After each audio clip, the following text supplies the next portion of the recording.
Hi, my name is Psycho from Psycho Sibs Gaming, and you probably know me best from my Battle for Neighborville prize bulb, coin, XP, taco, and you name it farming guides. I've been covering Plants vs. Zombies Battle for Neighborville for a full year now, but I've been playing Plants vs. Zombies games my whole life.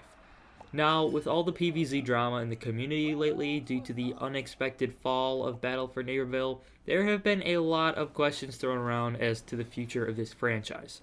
And while we have gotten some confirmation that PvZ will continue, and quite a few YouTubers have begun voicing opinions on this topic, I thought it'd be good to put my spin on it and talk about what makes a Plants vs. Zombies game bad.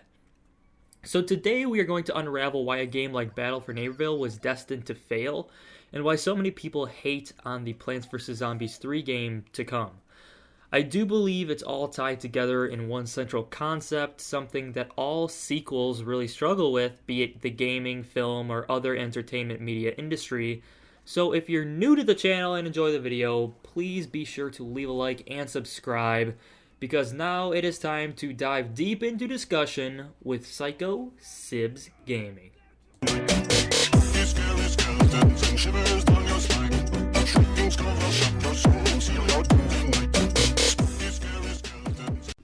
Sequels are hard to make, especially if they're forced sequels, that is, a next generation of story that doesn't naturally flow from the previous title. You know, we see this a lot in the horror movie genre with films like Jaws, where it had a fantastic standalone film, a naturally transitioning sequel, and then a series of worse and worse forced films with the sole goal of leeching off of the success of the first ones. Now, Plants vs. Zombies really shouldn't have a problem with sequels, given that it has produced two successful sequel titles, Plants vs. Zombies 2 and Garden Warfare 2. But something has shifted when this third generation came into the picture. Battle for Neighborville, the successor to the Garden Warfare series, really bombed after 1 year and had the future development cut, essentially. And Plants vs. Zombies 3 has been getting a lot of hate for the alpha build of the game. So what went wrong in the transition from Generation 2 to Generation 3? In the end, I believe making sequels comes down to balancing nostalgia with innovation.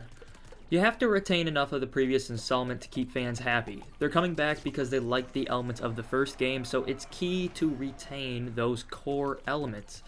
But at the same time, consumers hate being handed a carbon copy as a sequel.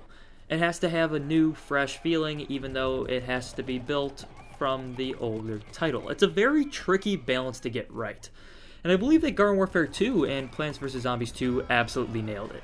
They kept nearly every aspect of the original games, but expanded on them with new, fresh content. They took that successful foundation and built a beautiful garden around it, and that is why fans loved these games. Battle for Neighborville and Plants vs. Zombies 3 have so far missed the mark. They have leaned too far towards the innovation side and left a lot of the nostalgia to wither away in the dust. Battle for Neighborville may have kept the same characters, but they got rid of variants, a staple of the series. They got rid of the sticker packs, which kept players coming back, and they changed the art style to something more bright and lighthearted, when the old style fit the warfare nature of the game just fine. In my opinion, a lot of these changes were extremely unnecessary, and rather than build upon the foundation from Garden Warfare 2, they kinda tore down most of that foundation to build something new. Now, I will admit that Battle for Neighborville did bring good things with it, like the free roam regions, and the story, and the bounties, and Giddy Park were all fantastic additions to the game. And I think that if they would have built some of these things upon more of a Garden Warfare 2 style game, then the game would have been a complete success. Whereas currently, I have to wait upwards of 30 plus minutes to get into a single game of the weekly Battle Arena game mode on PC. That shouldn't be happening. Now, that's not to say that you can't make new games. Plants vs. Zombies Heroes released as an entirely brand new genre for the franchise, and it was a success, but that's the thing. It was so different that players didn't connect it to previous titles. It wasn't a sequel, it was a new entity. Just like the new rumored Plants vs. Zombies adventure style game. I think that if they go through with this, it would be a tremendous success because we have nothing to compare it to.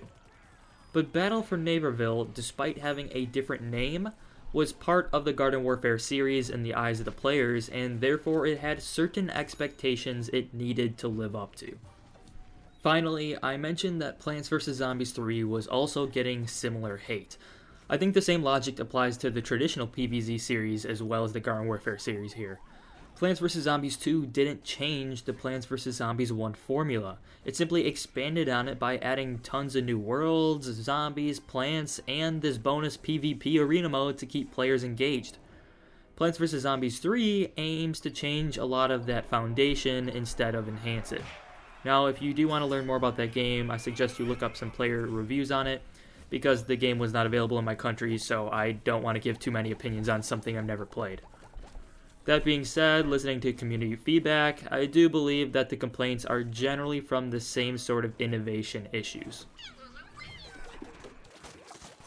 All in all, it definitely is difficult to please everybody with a sequel, and I'm not saying that that's possible. But I do hope that the fall of Battle for Neighborville and, all of these YouTuber discussion videos will help open the developers' eyes a bit and tell them that we like our Plants vs. Zombies games, and we know our Plants vs. Zombies games, and all we want is to see the good things made better. This has been Psycho Sibs Gaming, discussing Battle for Neighborville for the 4th time. See you next time. Game on, gamers. Scary skeletons and shivers down your spine. Shooting skulls will shock your soul. See your